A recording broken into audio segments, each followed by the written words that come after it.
Monday morning, Ethan Cole walked into his kitchen and found CEO Diana Hayes, the woman who made grown men rehearse their sentences before stepping into her office, sitting at his kitchen table, eating pancakes with his 8-year-old daughter, wearing the faded flannel shirt he draped over her shoulders the night before. Diana looked up at him. Ethan looked back at her.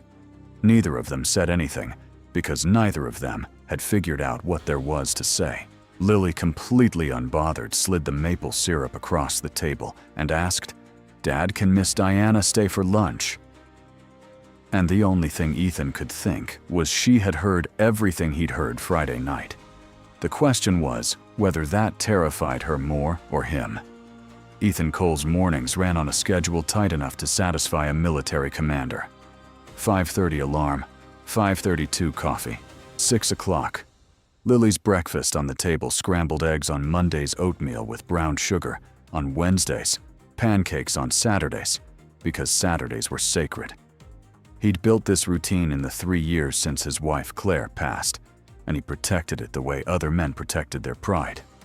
Structure was the only thing standing between a functioning household and complete chaos, and Ethan Cole did not do chaos. He was 45, with the kind of face that had earned its lines honestly.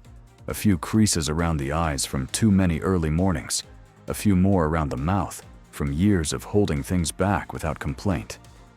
He'd worked at Hartwell Logistics for 12 years, starting on the floor and working his way up to operations manager, the kind of job that required knowing exactly how every moving part connected to every other moving part. His floor ran clean on time and under budget 3/4 out of 4. Even Diana Hayes, the CEO, who rarely acknowledged anyone below the VP level by name, had once signed off on his performance review with a single handwritten note: consistent, reliable. Keep this one. Lily was 8 years old and the center of gravity around which Ethan's entire life orbited. She had her mother's dark eyes and her father's stubborn streak, and she possessed the unshakable confidence of a child who had never once doubted she was loved. She sang while she brushed her teeth. She named every spider that wandered into the bathroom before carrying it outside. She had strong opinions about breakfast condiments and absolutely no awareness that the world could be anything other than fundamentally decent. Ethan worked hard every single day to keep it that way. The Friday that changed everything started like any other, except that Ethan stayed late to finish a logistics report his supervisor needed for a Monday board meeting. And Mrs. Patterson from next door had agreed to keep Lily until he got back. By 9:30, he was in his car, rain hammering the windshield, the radio playing low, looking forward to nothing more complicated than a bowl of cereal and 8 hours of sleep.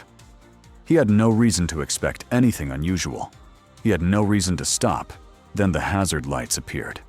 They were blinking in the darkness about half a mile from his neighborhood, slow and irregular, the kind that suggest a dying battery rather than a quick roadside stop.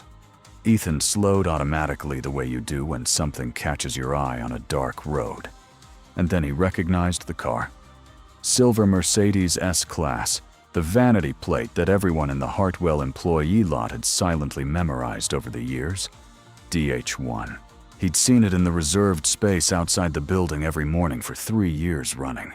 He pulled over. He told himself it was just the right thing to do. Anyone would stop for a broken-down car in a rainstorm.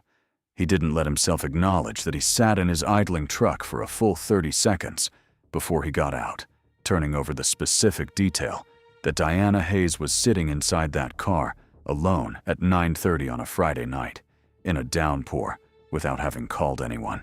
That detail felt wrong in a way he couldn't quite name. He knocked on the driver's window, and she looked up at him, and in the 3 years he'd spent watching her move through the company with the efficiency of a chess player who always saw 4 moves ahead, he had never once seen her face look the way it looked in that moment. Pale, unfocused. Her eyes were having trouble tracking. There was an open briefcase on the passenger seat and a crumpled granola bar wrapper that looked like the only thing she'd eaten since morning. He recognized the signs before he even opened the door. Claire had been diabetic, and he'd spent years knowing what low blood sugar looked like at 10 paces. He opened the door. "Ms. Hayes." She blinked at him slowly. "Cole," she said. And the fact that she remembered his name when she could barely hold her head up told him something about the kind of person she was when no one was performing for anyone. He pressed 2 glucose tablets into her palm. Old habit never quite broke it after Claire. "Take those," he said. "Don't argue with me." She didn't argue. That scared him more than anything else had so far. While she waited for the sugar to do its work, she talked. Not to him exactly, more in the way people talk when they're too depleted to maintain the filter they've kept running for years, when the wall they've built has simply run out of power. She talked about the board meeting on Monday, about the restructuring plan she'd been holding off on for 6 months, about 17 people whose names she apparently knew, not just their department codes. "I don't want to do it," she said, and her voice had none of the precision that everyone at Hartwell associated with Diana Hayes. "I've been finding another way for 6 months, and I'm running out of time, and I don't want to do it." She pressed the heel of her hand against her eye. "They don't know how hard I've tried." Ethan sat in the rain outside the open car door and did not say a single word, because he had just realized something that rearranged his entire understanding of the last 3 years. He was one of those 17. He'd suspected it for weeks, and the woman who was about to sign that order had apparently been losing sleep over it for half a year. He called a tow company for the Mercedes, then stood in the rain while she sat in his passenger seat, staring at the glove compartment like it had personally let her down. He thought about the plain arithmetic of the situation. He couldn't leave her alone in her current state. He was 7 minutes from his house, and Mrs. Patterson had already said Lily had fallen asleep on her couch and she'd bring her over in the morning. The math was simple. He didn't overthink it. He told Diana his address. She said nothing, which he took as consent. The drive was quiet except for the rain and the radio. By the time he pulled into his driveway, she had enough blood sugar in her system to be visibly uncomfortable with the situation, her composure coming back in pieces. "I can call a car," she said. "From your phone?" he asked. She looked at her dead screen and closed her mouth. "Come inside," he said. "Eat something real. Then we'll figure out the rest." His house was small and warm and deeply unmistakably the home of a man raising a child, alone. Crayon drawings on the refrigerator, a pair of small sneakers by the door, a half-finished Lego castle on the coffee table with a hand-lettered sign that read, "Lilies do not touch," in red marker. Diana stood in the entryway and looked around the way people look at something they weren't expecting to find beautiful, and then caught herself looking and stopped.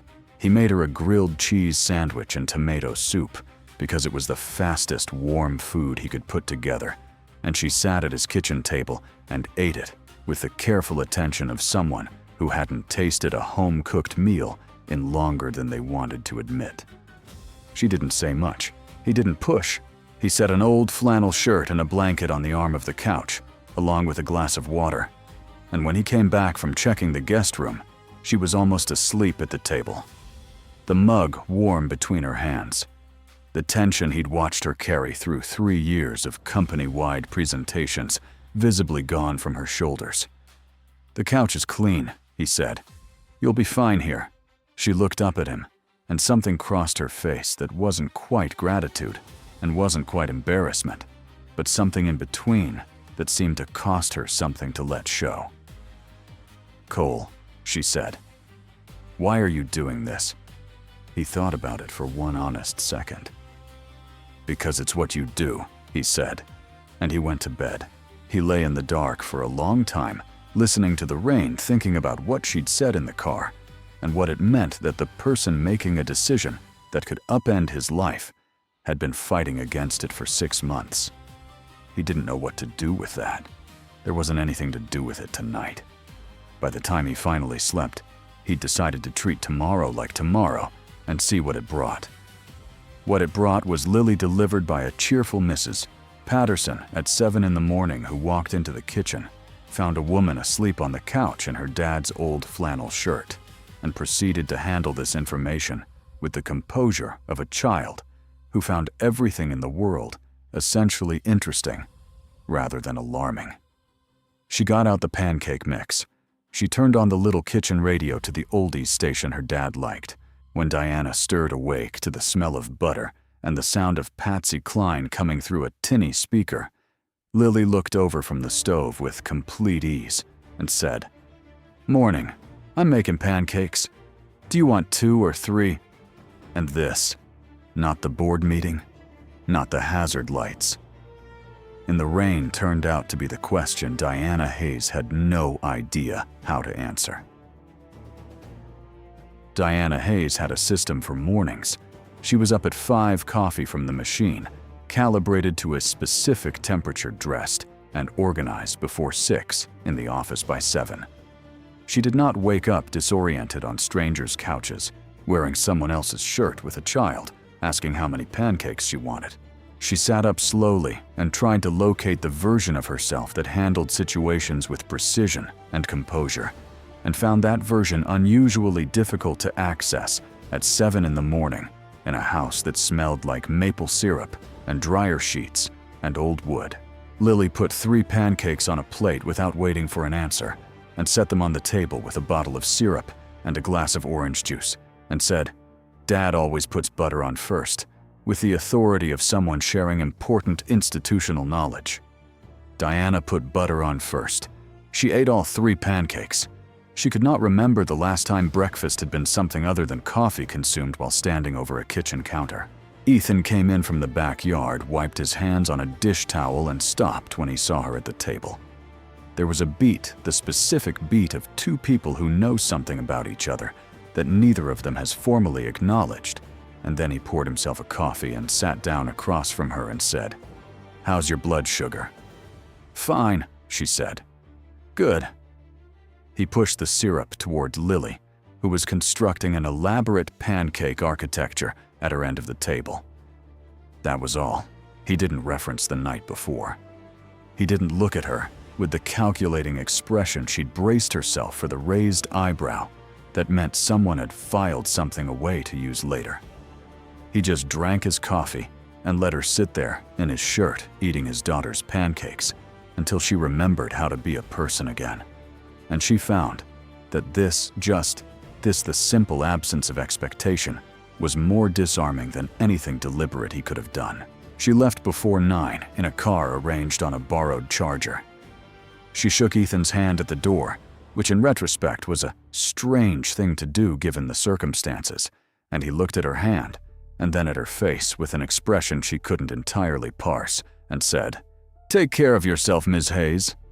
She walked to the car without looking back, which required more deliberate effort than she expected. She was almost convinced, by the time she reached the highway, that she believed the story she was telling herself, that Monday she would be CEO. Again, this would be a thing that had happened and been set aside, and everything would proceed as before. She was good at setting things aside. She'd had great practice. Almost convinced. Almost. Monday came.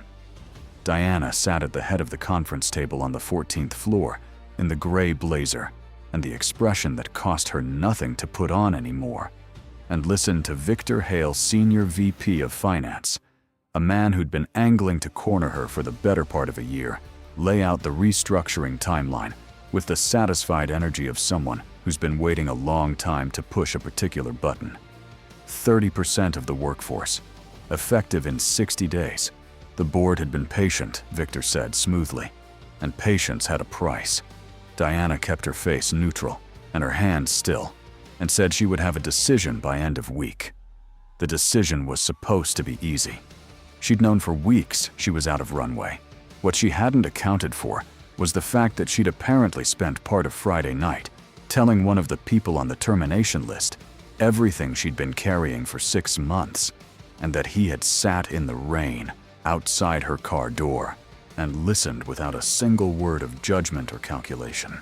She was still deciding what to do with that on Tuesday afternoon when she accepted his meeting request. Subject line blank, because she didn't know what else to do with the feeling that had been sitting in her chest since Monday morning. The specific discomfort of knowing someone had seen you without the armor on and hadn't used it against you. He came in at 4 o'clock with a folder under his arm and closed the door behind him. And in the glass-walled office looking out over the city, she kept her expression the same as she kept it for every meeting. And he sat down and put the folder on the desk and said, "I want to ask you something before we talk about what's in here." She nodded.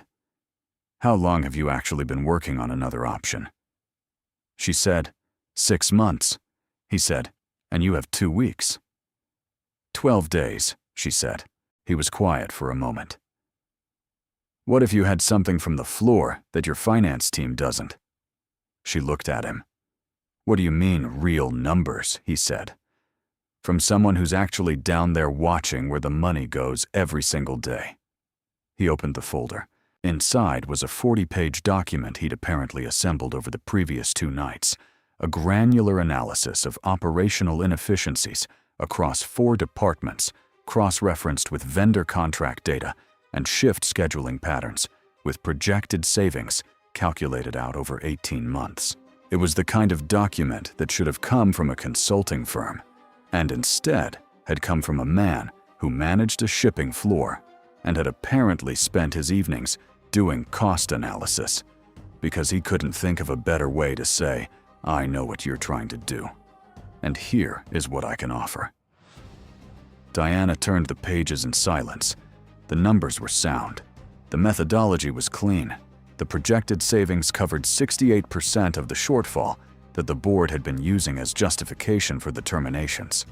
Not a perfect solution, but enough to reopen a conversation that she'd been told was finished. "Cole," she said, and her voice came out quieter than she intended. "Why are you doing this?" He looked at her steadily across the desk. "Because you've been trying to find a way that doesn't hurt people for 6 months," he said, "and you shouldn't have to find it alone." Something shifted in the room, not dramatically, not the kind of shift that announces itself. Quieter than that, the way a window you've been holding closed all winter finally opens, and the air changes before you've even registered the movement. Diana looked at the document and made a decision that had nothing to do with spreadsheets. She was going to fight one more time, and if it cost her the chair, then it cost her the chair. What she didn't know yet was that Victor Hale had already seen Ethan come in and close the door, and Victor Hale wasn't a man who let unexplained closed-door meetings pass without drawing his own conclusions. The next 9 days moved fast. Ethan came in twice more to refine the numbers, always through official channels, always documented, and Diana worked the data into a counter-proposal locked in a single encrypted file, while she bought time with the board through careful language and strategic vagueness. She'd done this before. She knew how to manage a room. What she wasn't prepared for was how fast Victor moved once he decided he'd seen enough to act. The first sign was a conversation she overheard in the elevator on Wednesday. 2 voices that went quiet when she stepped in, but not quite fast enough, something about the CEO and some floor manager, and a tone that told her everything about what people were implying. She didn't react. She took note and kept moving. The second sign came Thursday, a message from a board member she'd always considered an ally. "Diana, hearing some things? Keep the noise down." 2 lines. Careful language. She sent back a brief acknowledgement and went back to work.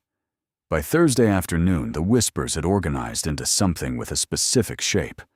Victor had been circulating a narrative that Diana was stalling the restructuring because of a personal attachment to a mid-level manager. That sentiment was compromising her judgment that the board needed to consider whether her leadership remained aligned with the company's direction. It was thin. It was also effective because it gave people who'd been skeptical of her for years a clean frame to hang their skepticism on, and there was just enough ambiguity in the actual facts to make denial look like confirmation. Ethan heard about it from a colleague on Thursday afternoon, someone careful enough to keep his name clear of it, but worried enough to mention it. He went up to Diana's office. Her assistant said she was in back-to-back meetings. He left a note on paper, the old-fashioned way his father used to handle things. "They're going to use me to come after you. If you need to distance yourself from the proposal, I understand. Your call." He meant every word of it.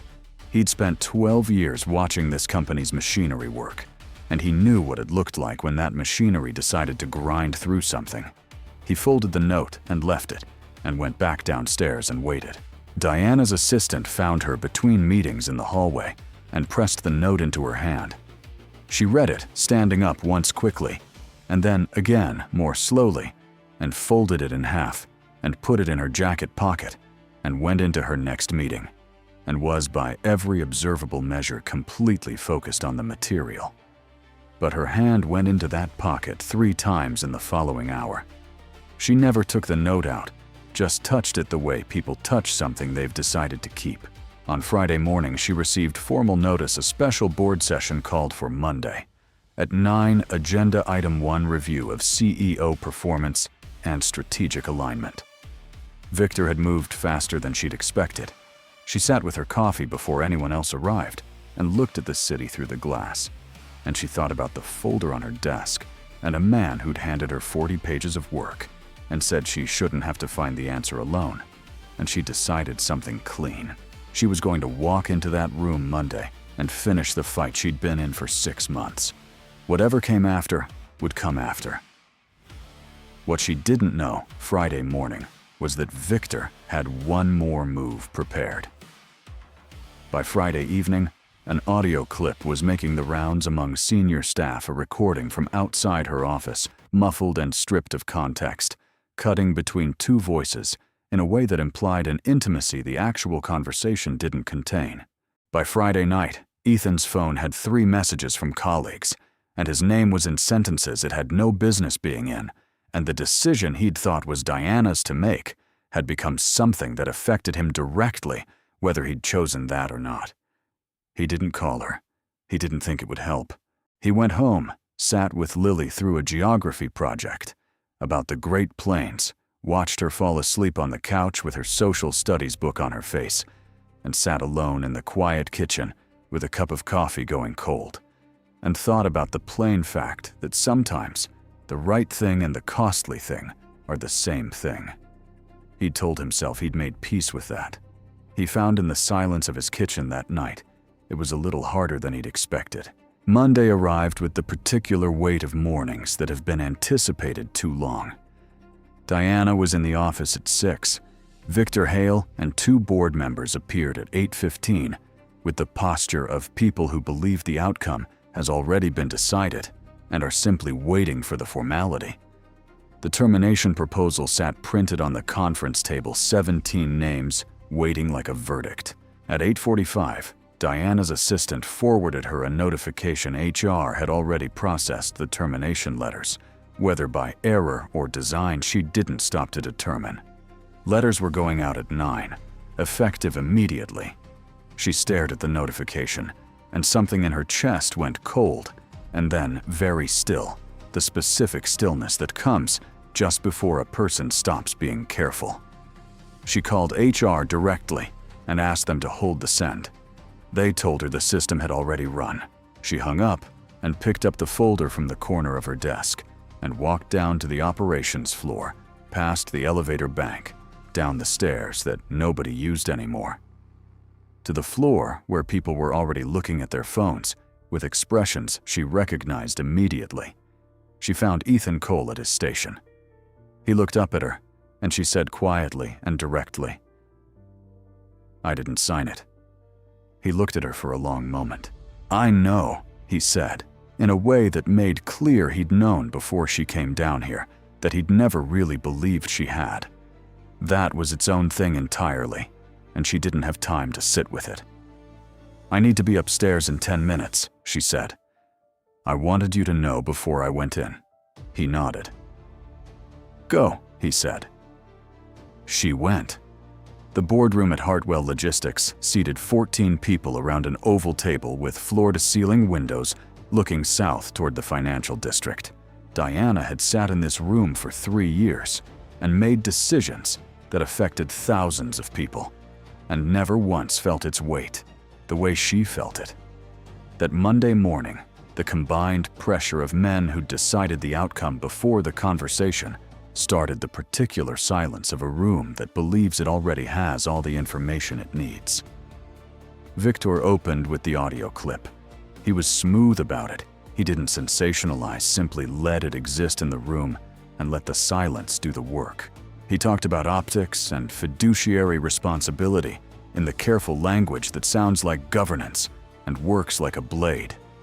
2 board members she'd considered neutral were already leaning his way. The termination proposal sat front and center. The motion to review her position was formal, documented, already seconded before she'd said a single word. She let him finish. She didn't interrupt. When he was done, the room turned to her, and she opened the folder and set a copy at each seat and stood up and talked.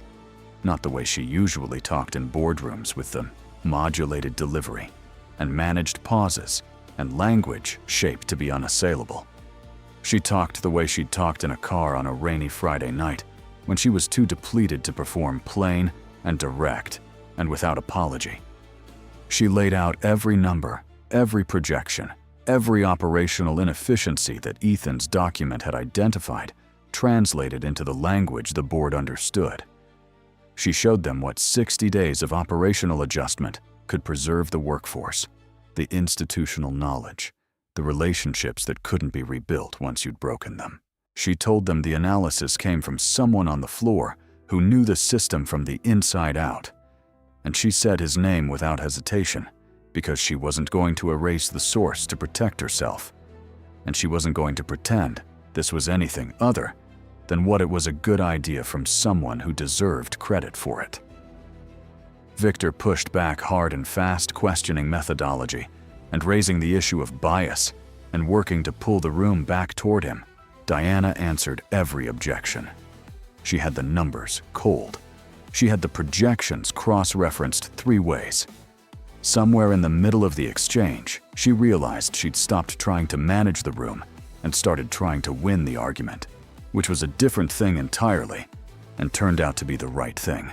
A board member named Carol Stanton, a woman who'd been with the company longer than anyone else in that room, and who said very little in meetings, but remembered everything, turned to Victor and said, "If the numbers are sound, Victor, what exactly is the specific objection?"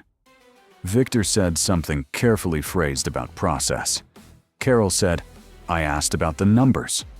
The room shifted by a degree that everyone could feel, and no one commented on. The vote came out 5-3. The alternative restructuring framework was approved. Operational phase beginning in 90 days, subject to quarterly review. The termination order was formally withdrawn. Victor Hale sat at the end of the table with the face of a man already calculating his next opportunity, and Diana made note of that and moved forward, because there would always be a next thing to handle, and it did no good to stand still. In the hallway afterward, Carol Stanton caught her arm and said quietly, "Good fight," Diana said. "Thank you for the question." Carol nodded and walked away, and that was entirely enough. By Tuesday afternoon, the termination notices had been officially recalled. HR sent out a new notification in standard form, language, bureaucratic, and impersonal, which was fine. The information was what mattered. Ethan got the notification at his station, read it twice, put his phone face down, and went back to the afternoon shift handoff, because there was still a daily report to finish, and standing still to feel things was a luxury his schedule generally didn't accommodate. He was wrapping up at 5:15 when the door to the operations floor opened, and Diana Hayes walked in. She crossed the floor, directly set a document on his desk, the formal board approval, his name listed as the operational framework author, which it didn't need to be, and which she had apparently put there deliberately. On top of the document was his flannel shirt, folded neatly, freshly laundered. He looked at the shirt He looked at her. She had the expression of someone working through how to say something they don't have rehearsed language for, and he let her work through it without filling the silence. "I should have sent you the update directly," she said. "Before the board meeting. I didn't. And you spent the weekend not knowing if your job was gone because of something you did to help me. That wasn't right." He said, "You had other things to manage." She said, "That's not an excuse." He acknowledged that with a nod and said, "No, it's not." She seemed to understand from that the apology had been accepted, which it had, and the tension that had been settled in her shoulders for 10 days came down by a visible degree. He picked up the flannel shirt and held it out to her. She looked at it. "Lily mentioned you wanted to learn to make scrambled eggs," he said. "The shirt makes more sense in a kitchen than sitting in a closet." She looked at the shirt and then at him, and the expression that came across her face was not the CEO expression, not the managed professional composure, but something simpler and less guarded that she clearly hadn't entirely figured out what to do with yet. "Are you inviting me to Sunday breakfast?" she asked. "Lily is," he said. "I'm relaying the message." She almost smiled. He could see it almost happening the way you see the sun start to come through before the clouds have quite cleared. "She doesn't know me," she said. He said, "She knows you put butter on first without being asked twice." Diana held the shirt for a moment. "What time on Sunday?" 9, he said. "Don't be late. She takes punctuality personally." That Sunday, Diana arrived at 9:15 with a carton of eggs and the particular careful look of a person who isn't sure which version of themselves to bring into a situation. Lily opened the door before she could knock and said, "I knew you'd come," with the unshakable confidence of a child who has never spent much time doubting her own read of things. Diana walked into the kitchen, and Ethan handed her a spatula and said, "Low heat. Let the butter melt completely before the eggs go in, and don't stir them too much." She stood at his stove in the morning light and moved the eggs around the pan and burned the first batch clean, through which Lily found genuinely hilarious. The second batch came out almost right, maybe a shade over on one side, and Lily inspected them with the gravity of a professional taster and pronounced them actually pretty good, which was apparently high praise. They ate at the kitchen table with the radio on and the Sunday paper spread across one end, and it was the kind of morning that doesn't announce itself as significant while it's happening, but that you find yourself returning to later, the texture of it, the particular quality of the light through the window over the sink. Lily explaining to Diana with great seriousness the correct load-bearing principles for a Lego castle foundation. At one point, Ethan looked across the table, and Diana was listening to Lily with her full attention, really listening the way she listened in board meetings when someone was saying something worth hearing. And there was something so completely unguarded in her face at that moment that he looked away the way you look away from something that feels private and true. After breakfast, while Lily was deep in a structural renovation, Diana stood in the kitchen doorway and said, "The proposal is going to take real work. The 90-day review will be close." He said, "I know. I'll have updated numbers for you by Wednesday." She said, "You don't have to do that alone either." He looked at her. "Is that a professional offer?" "It's whatever kind of offer it needs to be," she said, and meant it clearly in both directions, and they both understood that without needing it explained further. The Lego castle collapsed with a spectacular crash, and Lily yelled for reinforcements, and the conversation dissolved into the ordinary noise of a Sunday morning. The sound of small sneakers on hardwood, the radio shifting to a song nobody knew the words, to two people standing in a kitchen doorway, letting the moment be exactly as simple as it was. Ethan Cole had not in 3 years of structured mornings and deliberate routines let anything new into the architecture of his days.